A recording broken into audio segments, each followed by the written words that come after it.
Hey engineers! Welcome to today's challenge. Let's see how well you know your civil engineering symbols. Ready? Let's get started. Here's your first symbol. Can you guess what it represents? You have 5 seconds. The correct answer is contour lines. Contour lines are used to represent changes in elevation on maps, helping engineers and planners assess terrain for construction, drainage, and landscape design. Challenge number 2. Guess this common symbol. The correct answer is retaining walls.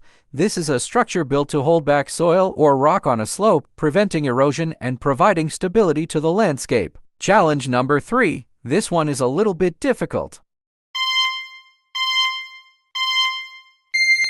The correct answer is D. Manhole. Manholes provide access to underground utilities for inspection, maintenance, and repairs, while also allowing ventilation and serving as junction points for sewer and drainage systems. Can you guess what symbol is this? If you know it, let me know in the comments section. Thanks for watching. If you enjoyed guessing those engineering symbols and want to test your skills even more, make sure to hit the like button and subscribe to our channel. Don't forget to turn on notifications so you never miss a new challenge. Join our community of civil engineering enthusiasts and let's keep building knowledge together. See you in the next video.